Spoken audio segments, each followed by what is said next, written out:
Nobody's coming to save you, bro. This is something that I understood from a very young age, but only at the tender age of 22 have I truly come to a better understanding of this. Not to say that I completely understand this, because I'm almost certain there's plenty more to learn about this, but I've come to a better understanding. And you guys may ask, what led to you having a better understanding of this quote? Because it's quite simple, right? Nobody's coming to save you. So, funnily enough, last year, I'm working this new job which I've started, and I'm working 6 days a week, and it's treacherous, like 60-hour weeks, like 10-hour days, sometimes pushing 12 to 14. It was bad. And after finishing work, I was with my friend, and I found myself saying this one thing, which was, I deserve better than this. And what I was referring to was just being stuck at a dead end job where there is no chance of progression, and it's just working manual labor trying to just make some money, right? But then what that led to is a realization when I looked back at everything I'd done up until that point, right? What I realized is I had become complacent and comfortable, and more or less I was just mentally masturbating my idea of being successful. Like, everything I was doing up until that point, it felt like I was just half-assing it, or it felt like I had half-assed it. I never felt like I truly put in my 100% effort to actually make something work. It's like, yeah, on the outside it may have looked like I was trying to make something work, but internally I knew I never tried my best, I never tried my hardest. And that was difficult, especially to think all this potential that I have to fulfill, and I hadn't even given myself the best opportunity to do that. So when it comes to success, right, where it is for myself personally, each person has a different view of what success is to them. For myself personally, how I view success is, number one, physically, the body that I am inhabiting, is it a reflection of how I want to be perceived? Number one. Number two, which is practically for everyone, wealth. Everyone wants to accumulate a certain level of wealth.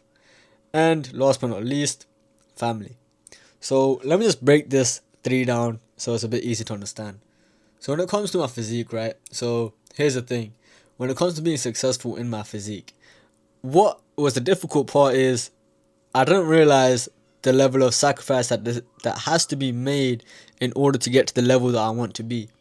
So when it comes to trying to build your physique, there's a lot of sacrifice that goes into it, such as your diet has to be on point. You can have training, but if your diet is whack, if your sleep is whack, you're literally bottlenecking your progress. And that is something that you have to realize. The sooner you realize, the better it is. When it comes to diet, you have to eat clean at 90% of the time. What this meant for me is I can no longer eat home cooked foods, because if you're Asian, if you're South Asian, you understand. You can't even track those calories. You can't track those macros. You have no idea what's going in, what's going out.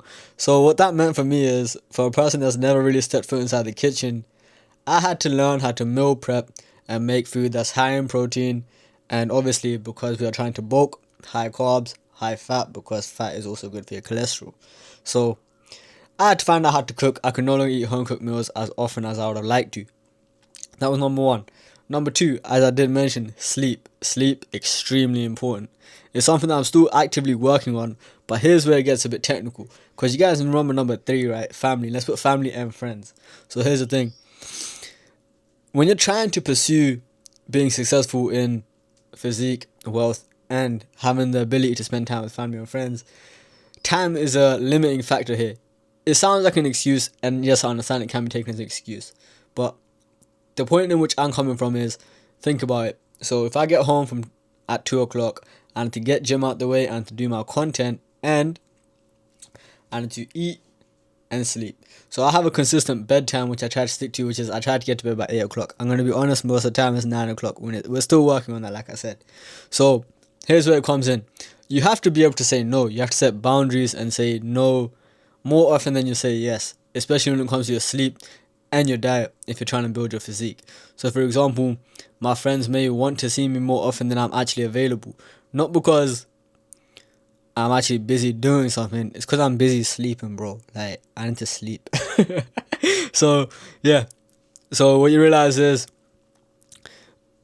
it comes kind of on the back burner, the family and friends part, because ultimately you want to get to a point, or I want to get to a point where I can kind of have the free choice and ability to go and spend as much time as I would like with my family and friends without having to worry about rest and recovery, because I don't have to be up for work, right?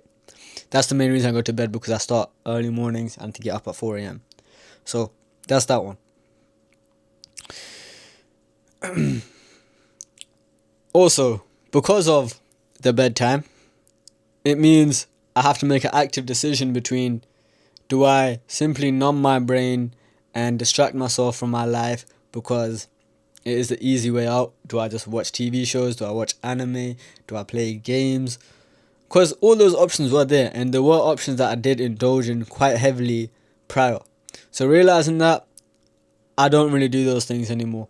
Don't get me wrong, I would love to do those things, and from time to time you may catch me doing that, but 95% of the time I'm either making content, doing something educational such as studying forex or some gym related stuff, because those are the main avenues I'm focusing on right now. Number 2, as I said, so building wealth. So for the wealth element of things for success, the way I'm seeing this is, number 1, content creation, right? So this is my personal brand. This is who I am. I'm just documenting my progress of my growth. That's essentially what I'm doing.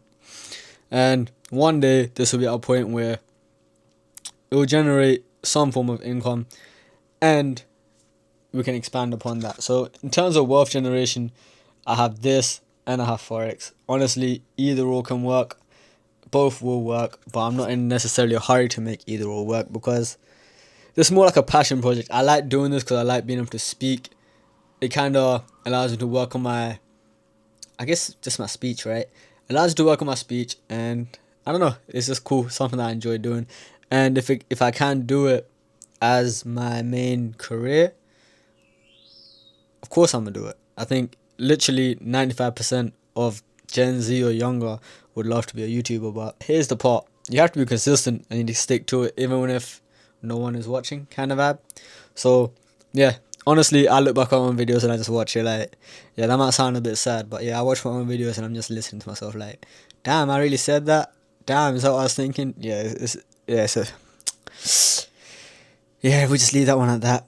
Okay, so in my spare time, like I said, creating content, forex, and going to the gym. So yeah, that's all I have to say on this one. So that's how I'm approaching the fact that nobody's going to save me, because at the end of the day, life is going to be kind of unfair. Life is unfair. The sooner you accept that too, the better it is for you, because you need to understand, other people have their own shit going on, other people have their own lives going on. They have to tend to their own problems. There are some people that will help you. Just make sure you reciprocate that and you kind of build a good relationship, because it's good to have some people that you can rely on and they can rely on yourself too. So moving on to the next point. As I said, I was in a job doing 60-hour weeks when I came to the realization. And the fact is, I'm still here. I'm still in this dead-end job and still grafting away, still grinding. The only difference is now I have a sense of direction. I have a sense of purpose. So I'm building my physique, creating content, documenting this whole progress, both of it. And that's what I'm really kind of doing right now. So my main focus is the 3 things that I mentioned in this video. So yeah, that's all I would say in this one. Nobody's coming to save me. Nobody's coming to save you. Unless you're a trust fund baby or you're a Nepo baby or something along those lines. You might have something sorted out. But unfortunately, I'm neither of those. So yeah, we got work to get done and a physique to be building. I'll catch you guys in my next video. Make sure you guys subscribe. And that's all I got for you.